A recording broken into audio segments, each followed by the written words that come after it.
In the previous part, we saw that Antony and Cleopatra, despite all their differences, were captivated by each other's love. However, the heavy shadow of the royal family's decisions loomed over them like a dark cloud. Ptolemy XIII had made a decision that shook Cleopatra's heart.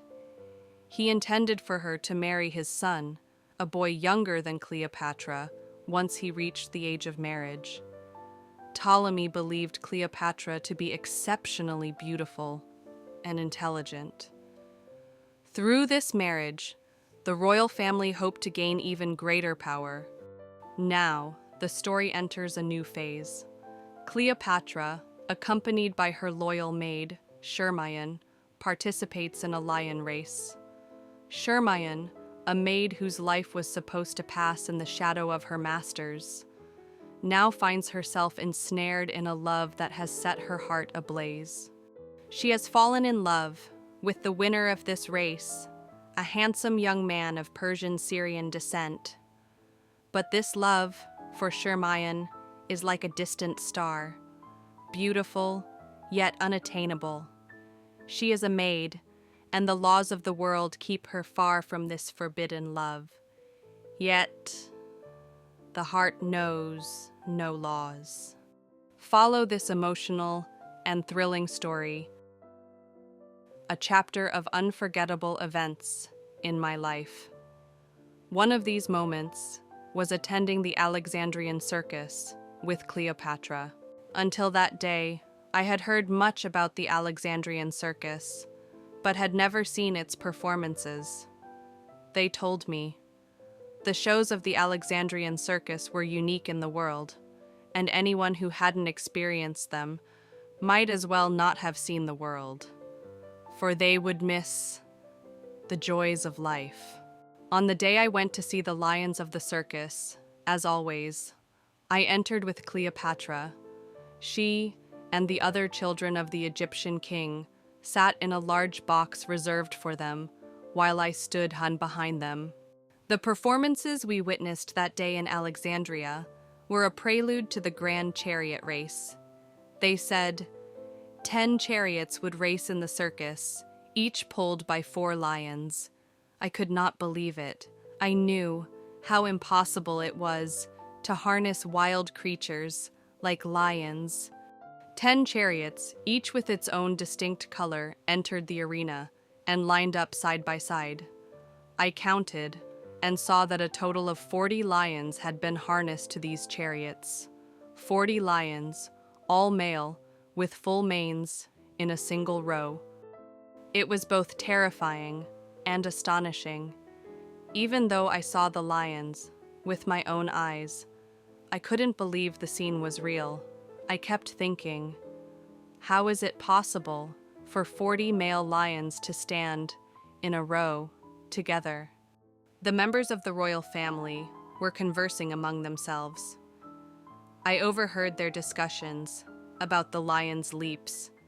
They said that lions tend to jump when they run, but the charioteers had to prevent them from doing so, because a leap could overturn the chariot. They also said that if a chariot overturned, the lions would attack the driver and tear him apart. For this reason, the charioteers needed great strength to control the lions and prevent their leaps. The harnesses, connecting the lions to the chariots, as well as the reins held by the drivers, were very strong. As I watched the chariot race, one charioteer in particular caught my attention. He was a tall young man. Although his physique didn't appear as bulky as the other drivers, it was clear that he was strong. I thought to myself, perhaps this is what they call love. After the race, the other chariots passed by the royal box, while the spectators cheered amidst the deafening roars of the lions. Suddenly, due to the carelessness of one driver, or perhaps his inability to control the lions, one of the lions leapt in such a way that the red chariot overturned. The lions, while still bound to the overturned chariot, couldn't free themselves. They turned on the driver and attacked him. They only intervene when the lions threaten the spectators, not the drivers. As the lions tore apart the driver of the red chariot, the other chariots continued moving. None of the other drivers even turned to see what was happening behind them. The young driver of the yellow chariot had a unique way of controlling his lions. I felt that the lions harnessed to his chariot obeyed him better than they did anyone else. His skill attracted the attention of all the members of the royal family. Cleopatra remarked, "If nothing unexpected happens, this young man will undoubtedly win the race." The spectators, sensing that the handsome young man was likely to win, rose to their feet and cheered loudly, showing their support for him. Suddenly, I heard the crowd shouting, "Cal! Cal!" Their voices rose together, echoing through the arena. "Cal! Cal!" Again and again, louder and louder, as if the whole city had joined in, calling his name. When Cal's chariot passed by the royal box, the members of the royal family raised their hands in admiration. I could see him, but Cal couldn't see me. Eventually, with the help of lionesses, they managed to distract the male lions and lead them out of the circus. When Cal's chariot left the circus, I desperately wanted to leave too, to find him and tell him, "Today, everyone here is proud of your victory, but no one is as happy for you as I am. I wish to touch your chest and lips and caress you, as a mother caresses her child." But, as Cleopatra's maid, I couldn't leave the royal box without her permission. Until that day, I had never once asked my mistress for leave. All my time was spent either serving Cleopatra or being near her. I never wanted to be away from her. But that day, I couldn't stay still. I had to seek Cal up close. Taking advantage of the time between the end of the race and the arrival of Cleopatra's litter, I asked the circus director where Cal lived. The circus director replied, "Why are you asking about Cal's residence, Charmion?" I said. "Oh, director of the circus, you should know that if I ask you where Cal lives, it's not for my own curiosity." The director said, "You're right, Charmion. Forgive my curiosity. Cal lives on Aristo Street at the Syren Inn." After we returned to the royal palace, Cleopatra separated herself from the others and went to her private chambers. I accompanied her. Cleopatra said to me, "Charmion, I have no need of you tonight. If you are tired, go and rest." Instead of going to sleep, I left the royal palace and decided to make my way to Aristo Street. Some men, after giving me directions to Aristo Street, offered to accompany me there. But I was afraid of them and declined their offers, saying I didn't need their help. I assured them that the streets of Alexandria are well lit at night and that I wasn't afraid of the dark. I walked quickly, continuing until my feet grew tired. To rest, I sat down by the roadside. A guard passing by saw me and asked, "Girl, what are you doing here?" I replied, "I want to go to Aristo Street, but I got tired and sat here to catch my breath." He said, "What business do you have on Aristo Street?" I answered, "A relative of mine, who is a traveler, has taken lodging there. I'm going to see him." The man said, "If you get up and start walking, you'll reach Aristo Street. After about 200 steps. Do you see that lamp? In the middle of the street? That's the place. I walked on until I reached the Siren. The inn had a small door. When I entered, the entrance hall was dimly lit. A man, whom I realized was not Egyptian, but a foreigner, asked me, "Girl, what do you want?" I replied, "I've come to see a man, staying at this inn." He asked, "Who is this man?" I answered, "His name is Cal." The innkeeper said, "Cal is asleep. If you leave now and come back tomorrow morning, you'll find him awake, and you can see him."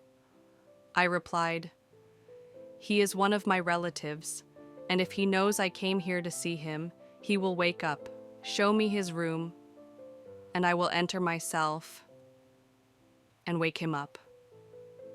The innkeeper hesitated, but eventually agreed, saying, "All right, since you're his relative, you may go to his room." He added, "Follow me." The innkeeper led me up the stairs, down a long hallway, and pointed to a room at the end, saying, "This is Cal's room." Then he left me alone. That night, I had never before entered a man's room, and I was afraid to open the door. Finally, I gathered my courage, gently opened the door, and entered. I closed the door, softly, behind me. A dim lamp, placed on a table near the bed, faintly lit the room. The light was so low that I could not see anyone clearly in the room. When my eyes adjusted to the darkness, I noticed someone lying on the bed. I tiptoed closer to see his face, but the room was too dark to make it out clearly. I could only make out a vague silhouette of the man sleeping on the bed. I realized that to see Cal's face, I needed to increase the lamp's brightness. I turned it up, and the face of the charioteer who had won the race that day became visible. His lips were slightly parted, in sleep, revealing his white teeth. During the day, when I had seen him from a distance, I could not discern the details of his features. But now, as he lay asleep, I could observe him closely. The charioteer, who had won the race that day, was even more handsome than I had imagined. He had beautifully arched eyebrows and a high forehead. Since his eyes were closed, I couldn't see their color, but his long lashes suggested that his eyes were as beautiful as the rest of him. When I saw the beauty of that young man up close, I felt deeply saddened because I considered myself inferior to him. Though I am Egyptian and not unattractive, my beauty is Egyptian beauty, and everyone knows that no matter how beautiful Egyptians may be, they cannot match the charm of Greeks, Syrians, or Iranians. In my heart, I felt a strong affection and desire for this young man, but I predicted that when he saw me, he would not feel the same way about me, because he would find me unattractive. This thought saddened me so much that I began to cry. I wept softly, but the sound of my crying woke Cal. He opened his eyes and saw me. He stared at me in astonishment and asked, "Who are you? What are you doing here? Why have you come to this room, and why are you crying?" I replied, "I am crying because you are so beautiful. Today, when I saw you at the circus, I did not imagine you could be this handsome." He said, "From the looks of it, you are not one of those women who spend their time in the entertainment districts." I replied, You're right. I don't belong to that world. He asked, Then why have you entered the room of a man you don't know in the middle of the night? From the way you speak, it's clear you are educated. I said, Yes, I am educated and can read. He said, So can I.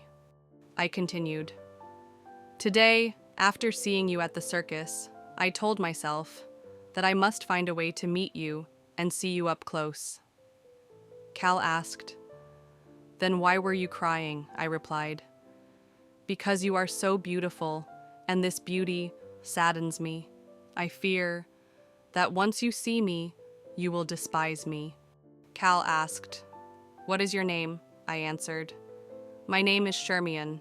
He said, Well, Charmion, tell me why you came here and what you want from me. I replied, I want nothing from you. I only wish to see you up close and place my fingers on your lips. He said, I understand that in your country, when someone loves another, they place their fingers on that person's lips. Very well.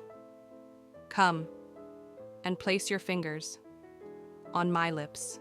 I took small steps toward Cal, who was sitting on the bed, and placed my fingers on his lips. The moment my fingers touched his lips, my body grew warm, and I felt an unprecedented sense of pleasure. I gently ran my fingers over his lips several times. I said, Your complexion and the color of your skin indicate that you are Greek, but I don't think you are purely Greek. Cal replied, You're correct. My father was Persian. He left Persia for Syria and lived there for a while, where he married my mother, who was Syrian. Then, realizing he could live better in Byzantium, he moved there, and I was born in Byzantium. I asked, Are your parents still alive? Cal replied, No, they have both passed away. I asked, What brought you from Byzantium to Egypt, and why did you participate in today's chariot race? He said, I had heard tales about the wealth of this country. They said, Gold and silver are so abundant in Egypt that they have little value, and anyone who wishes to become prosperous must come to Egypt. I asked, Are you satisfied with what you've seen in this city? Cal replied, Everything I've seen here has amazed me. I never imagined there could be a city as beautiful as Alexandria. From the day I arrived, I was assigned to guard the lions in the zoo. After some time, they told me I must prepare to drive a chariot, and warned me to be careful not to overturn the chariot during the race, because if it overturned, the lions would devour me. I asked, What in this city has impressed you the most? Cal replied, The thing that has impressed me the most in this city is Cleopatra, the daughter of the king of Egypt. When I heard this from Cal's lips, my heart began to race. I remained silent for a few moments before asking, What about Cleopatra has impressed you? Cal replied, She is the most beautiful woman I have seen in Alexandria. Again. My heart pounded so hard that I couldn't speak for a few moments. Then I asked, Cal, apart from Cleopatra, have you seen any other woman in this city who has caught your attention? Cal replied, No, Charmion. I looked into his eyes and asked, If Cleopatra were here now, what would you want to do? He took a short breath and said, I would want just to look at her. I hesitated, then quietly asked, Cal, do you enjoy seeing me more, or Cleopatra? Cal looked at me for a moment, Bisao, his gaze gentle but uncertain. Then he said, Charmion, I don't want to say anything that will hurt you, but have you seen Cleopatra? I replied, Yes, he asked. Have you seen her up close or from a distance? I said. I've seen her up close. Have you also seen her up close? He replied, Yes. I asked, When did you see her up close? He said, One day, Cleopatra came to the zoo with a group of people, and I saw her.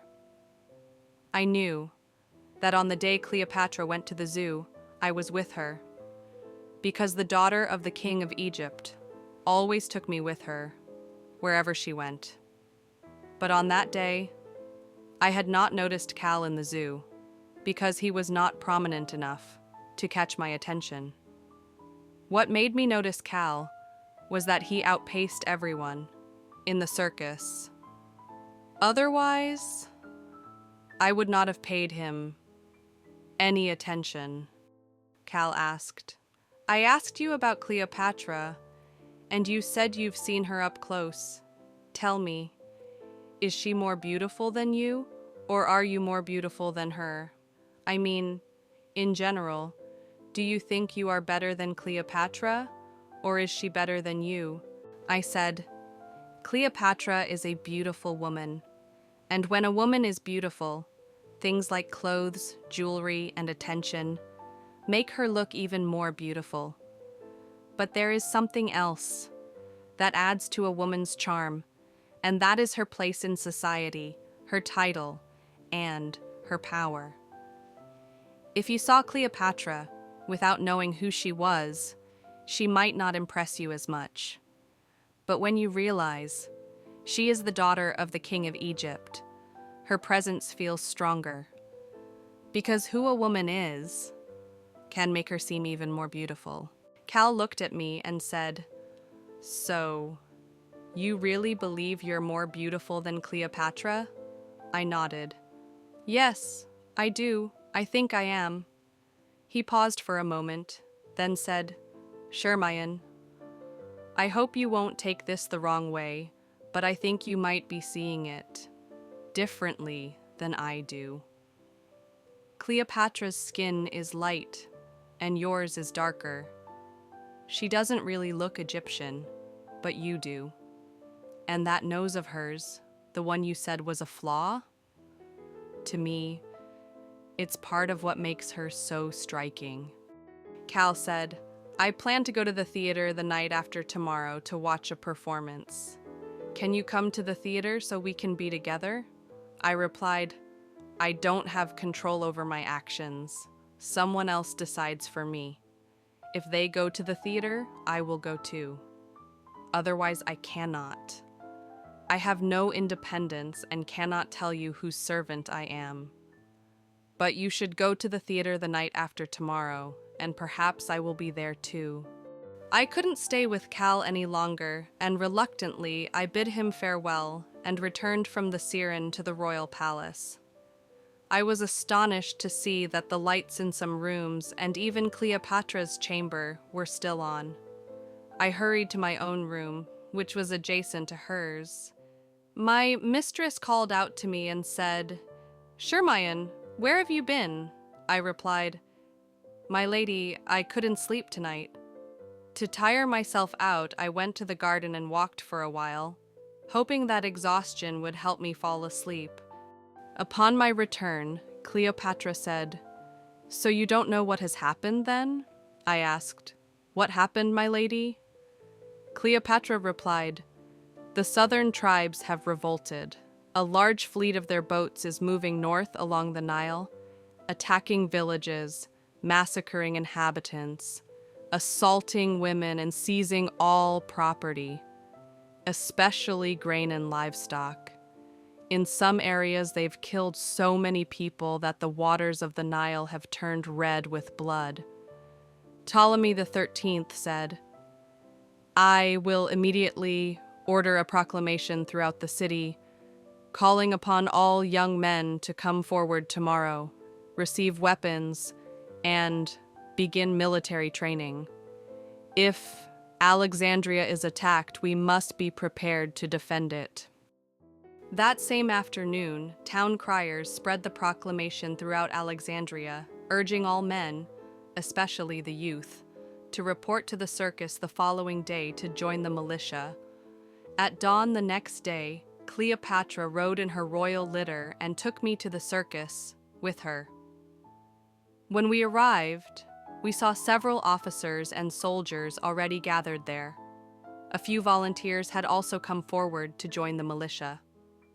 As the sun rose higher, a crowd of nearly 10,000 young men filled the circus. Suddenly, my eyes fell on a young man who was the most handsome among all those present. My heart began to race as I realized that the beautiful man was Cal, the same man I had hoped to see at the theater. Though the urgency of the southern threat had caused the theater managers to cancel their performances, fate had brought Cal before me again. Cal stepped forward and passed by Cleopatra's pavilion, raising his hand in salute. I noticed that as he walked past, he gazed intently at the daughter of the Pharaoh of Egypt. My heart pounded fiercely, and I felt an intense urge to raise my hand and draw Cal's attention to myself. But I knew that any such gesture would also attract the notice of my mistress. To my astonishment, however, Cleopatra too was watching Cal with great attention as he passed. After he moved on, Cleopatra turned to me and said, "Charmion, did you recognize that young man who just passed by?" Feigning ignorance, I asked, "Which man, my lady?" Cleopatra said, "I mean the handsome young man who raised his hand as he passed. The moment I saw him, I recognized him as the same man who won first place in the chariot race. His face and physique have stayed in my memory because there isn't anyone in Alexandria more beautiful or well-built than him.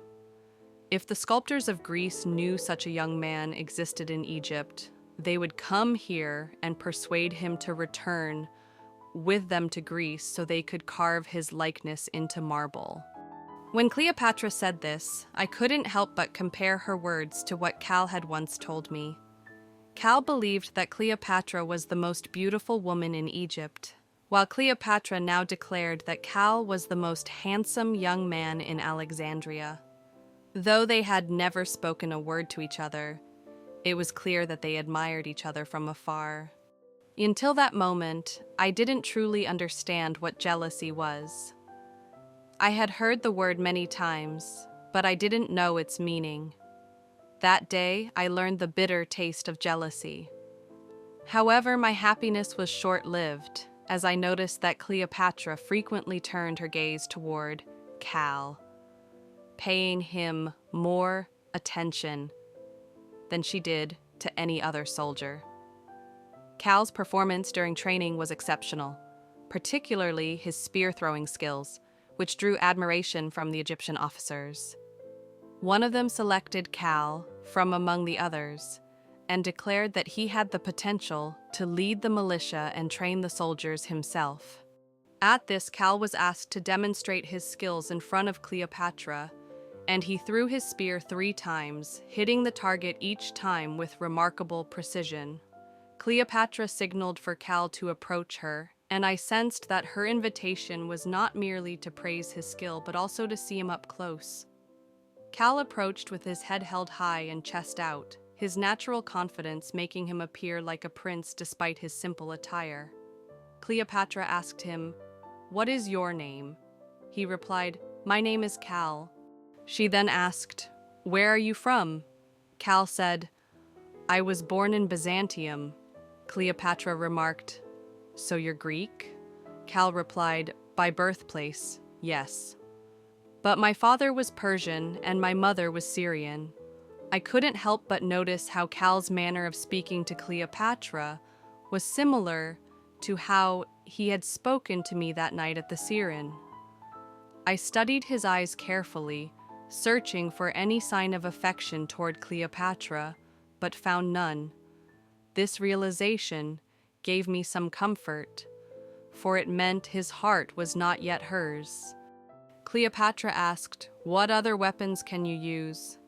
Cal said, "I can throw a discus." Cleopatra admired his skills and told him, "A man who can throw a discus is also skilled with slingshots and rocks.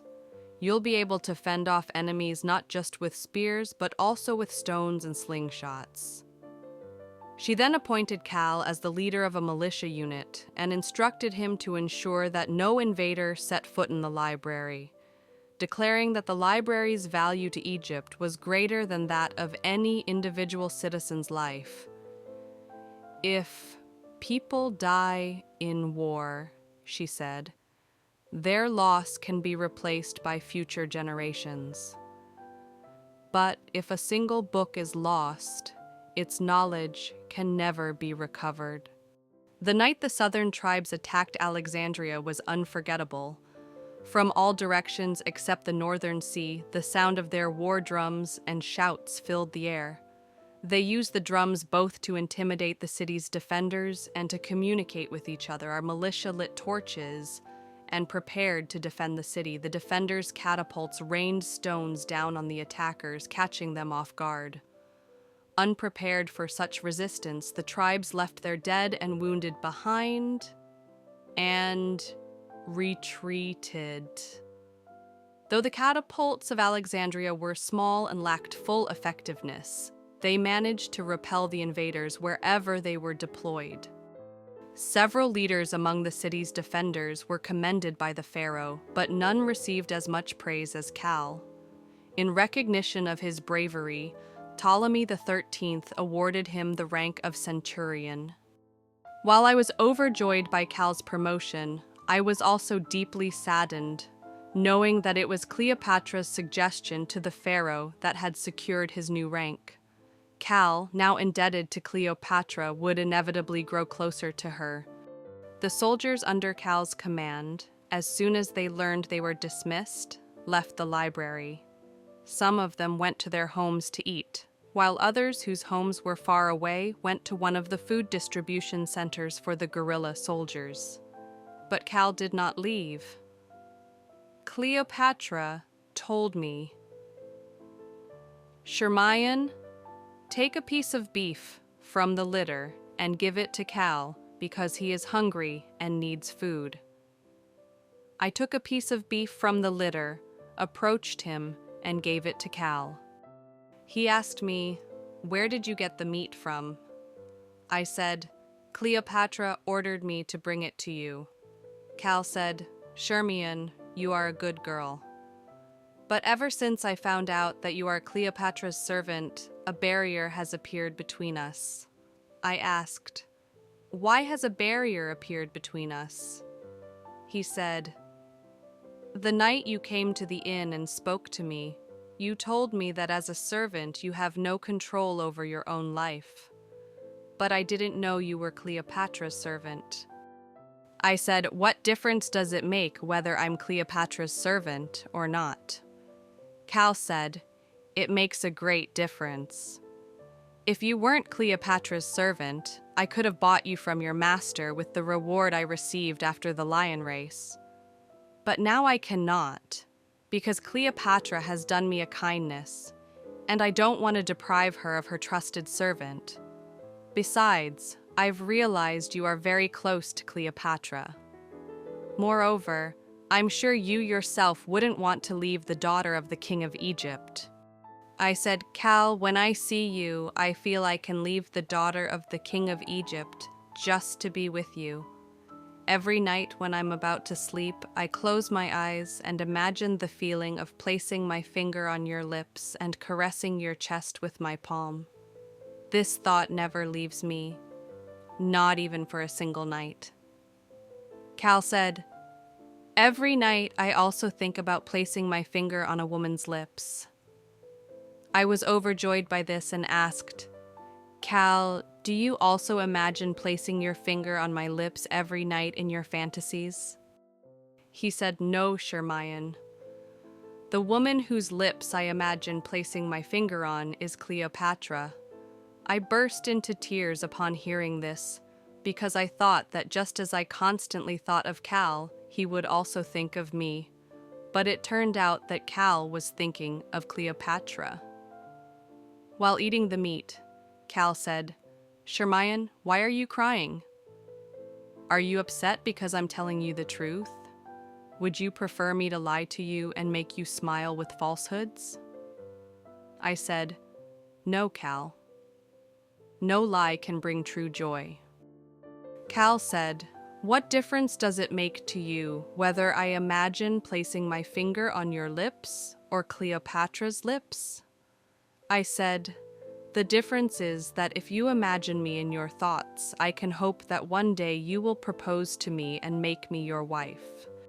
I couldn't tell him that his only fault was being so beautiful that even Cleopatra herself had fallen for him.